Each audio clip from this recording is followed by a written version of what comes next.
Do you have a parent that has some narcissistic traits where they are manipulative, they gaslight you, they are dismissive, they have tantrums like a child, but they appear very caring and helpful? That shows that you may have an altruistic narcissistic parent, which is what we will be talking about today.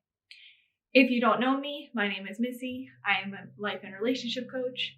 So let's talk altruistic narcissistic parents. Let's explain what an altruistic narcissist is. An altruistic narcissist is someone that is overly helpful, overly caring, and needs to be needed. That sounds pleasant, right? You would think, right? It's not when it comes with the other character traits of a narcissist, which is when they have the grandiose sense of self, when they are not very empathetic or they're selectively empathetic, when they are gaslighting you, manipulating you, when they are dismissing you, taking you on that roller coaster of the love bombing and then the devaluing you. So is it possible to be caring and appear selfless as a narcissist? Yes. Let's explain why they're like that. So something I often talk about on this channel is the textbook version of a narcissist. But narcissism runs on a scale, and every single narcissist is very different. It can be confusing because if you have a parent that has some narcissistic traits, but they're just really helpful and caring, it can be confusing. You can ask, are they really narcissistic if they are so helpful and they, talk you through things, or they give you advice, or they help you when you're down? So no matter what type of narcissist you're dealing with, covert, overt, malignant, all those narcissists, they all have something in common. They all share deep shame, insecurities, and worthlessness. All these things they struggle with are things they can't bear to acknowledge.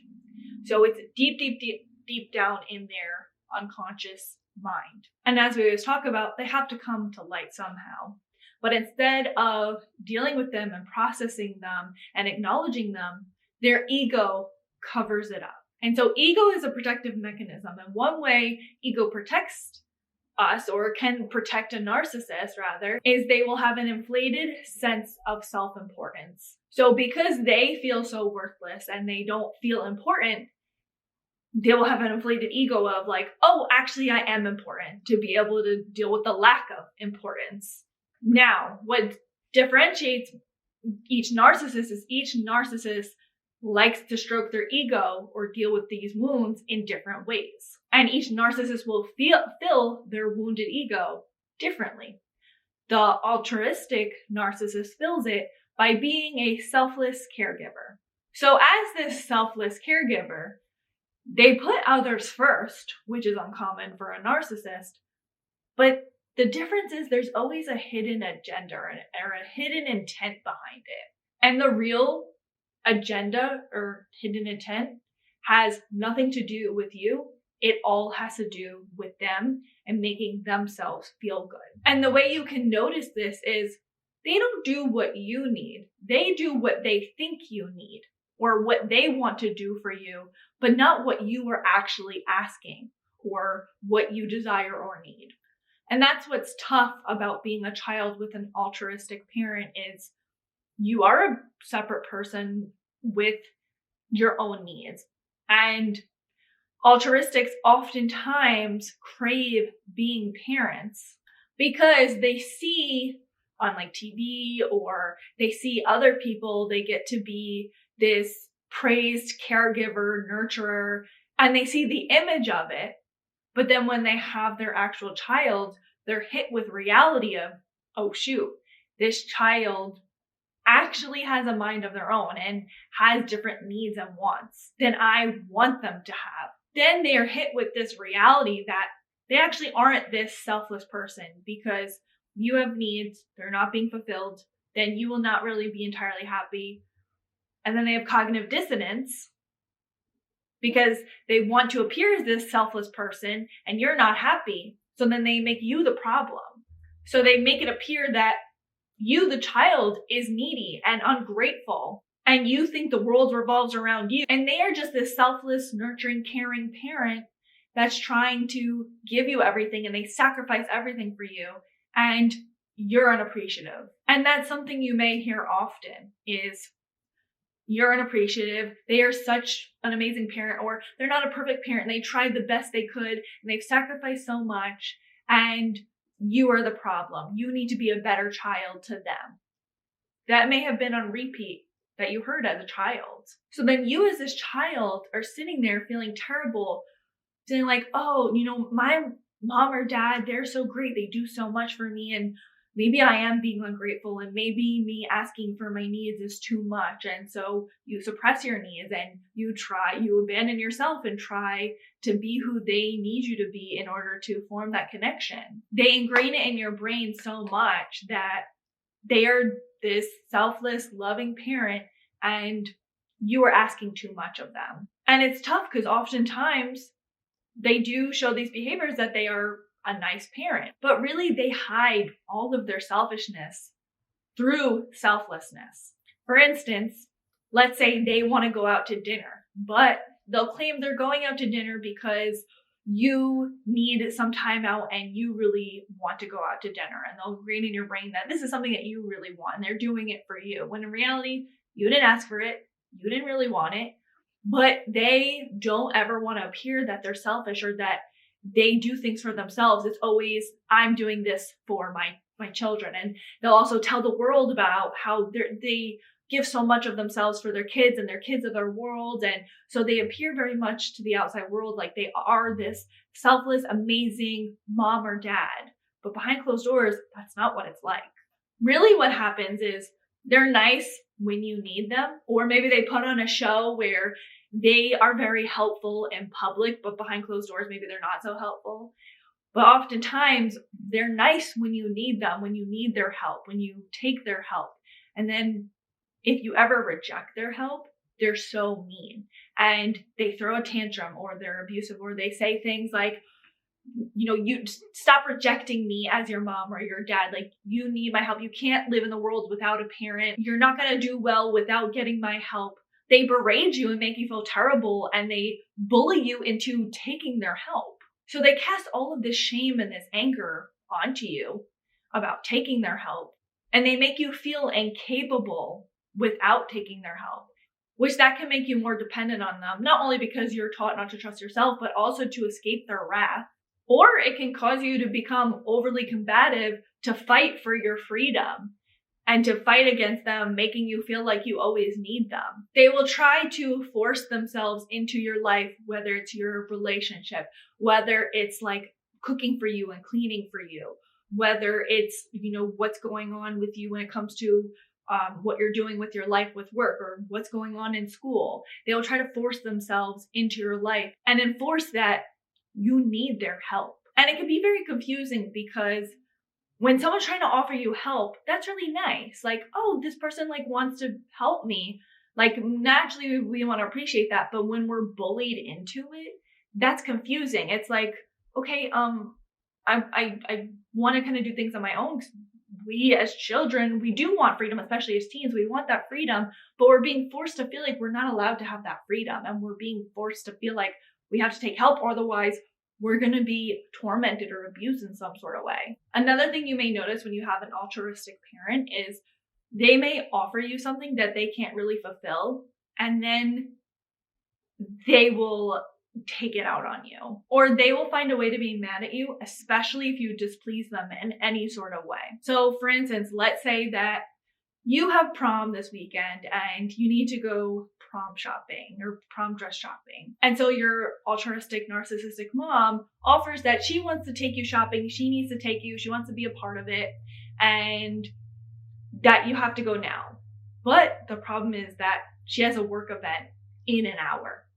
So maybe let's say that you took your time getting into the car. What will happen is on that entire car ride, she will scream at you that you were so inconsiderate and you were selfish and the world does not revolve around you. And why are you forcing her to go dress shopping with you? She can't do it right then and there. She has a work event, and you're just sitting there like, I didn't even ask for you to take me dress shopping. You offered it. So then you're sitting there feeling guilty and feeling bad, like, did I do something that bad? And you won't really want to go dress shopping anymore. So oftentimes you may experience them offering help or trying to be there for you, but then blaming you and being mad at you if you displease them in any sort of way, or if they have pressure to do other things, or if they mess up in some sort of way, they will blame you and that you did something to cause distress on them.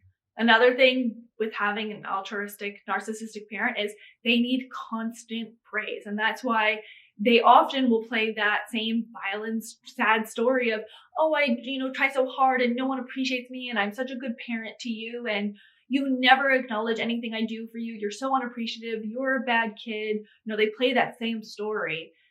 If you never show them that acknowledgement or stroke their ego and tell them how great they are. And so you may get used to trying to give them praise to avoid them berating you and making you feel terrible and that verbal abuse, or even avoid any type of silent treatment, especially as a kid. If they're giving you silent treatment and you depend on them, that can be terrifying. So you can get used to kissing their ass or telling them how great they are and how much you appreciate. And they start to get brainwashed to really believe these things that you're telling them because you're so used to on repeat telling them how great they are. And not only that, but they also may surround themselves around people, especially with their friends. They'll surround themselves around people that need them and also praise them. Like, you're so good. You're such a good friend. You're always there for everyone. You help the community. You may notice they become friends with people that they don't necessarily have things in common with. They don't really maybe have intellectual conversations. No, they'll become friends with people that maybe the elderly, maybe they'll become friends with a single mom that needs help. They'll become friends with people that will praise them and need them because these altruistic, narcissistic people need to be needed. That's how they fill their ego. They will melt without someone needing them. And that's why they will push themselves on other people, because the only time they feel good and they deal with that deep shame and that worthlessness is when they are getting that praise, or they feel like they're doing things for other people. They feel like they're worth something. So they're addicted to that feeling and they will force themselves in a disrespectful manner. It's not very respectful to others if you're forcing your help, because sometimes people don't want your help and it's in an abusive manner. So as a child, when you have this type of parent, it's really confusing because you see someone that's so caring and they've brainwashed you to see them as this loving, nice, generous parent. But at the same time, it's very unpredictable because they randomly go in rages. They definitely put on a show for other people and appear like this better parent than they actually are because they're always looking for that praise from other people, which all of this then causes you to have a lot of cognitive dissonance, and also it causes you to feel like you're a burden and you were taught that your needs don't matter and you only have to do exactly what your altruistic narcissistic parent wants of you, and what they think your needs are, you lose yourself. You may feel like you need constant approval from them and from others, and you were brought up to feel like you can't survive without your altruistic narcissistic parent and you need to depend on them. Even if you maybe get away from them and you move away, there's still this sense where you'll feel this insecurity within yourself of, am I making the right decisions? Would my altruistic narcissistic parent approve of this? Do I need them? Should I call them up? You'll still stay stuck in that cycle because they condition you to feel like you need their help. Or also it will confuse you when you meet other people when they are being genuine or not, because you deal with such a disingenuous, helpful parent. Having an altruistic, narcissistic parent is definitely hands down the most confusing type of parent to have because of that image and that appearance of how caring and loving they are at times. And it's complete mind screw, and it is the worst form of gaslighting, because at times they are like this and they do try to help so much and they try to be there for you, but they have this other side of them, that these inner demons, and where they act like a child and they throw tantrums, and it's very confusing. So I hope this video gave clarity to anyone that has a very selfless, caring, altruistic parent altruistic narcissistic parent that you've heard them say what a great parent they are and you aren't a grateful child. I hope this gave you some clarity and to know that you're not alone, and just because they don't fit in the textbook doesn't mean that they're not a narcissist. And there are those narcissists that have those narcissistic traits, and they have some of these good traits that don't fit and mix. So what do you guys think? Can you relate? Leave it all in the comments down below. And please don't forget to like, comment, and subscribe, and share with someone that you think may need it. Until next time, thanks for watching. Bye, guys. Below, we look at 5 potential side effects of holding in pee, pain, urinary tract, Why are we listening to this? stretching, damage to pelvic floor muscles, and kidney stones. Oh, kidney stone. Oh, my kidney stones run in my family. No, it has nothing to do with my family peeing or not. My mom has a weird shaped kidney. Why is my mouse on crack? Narcissism,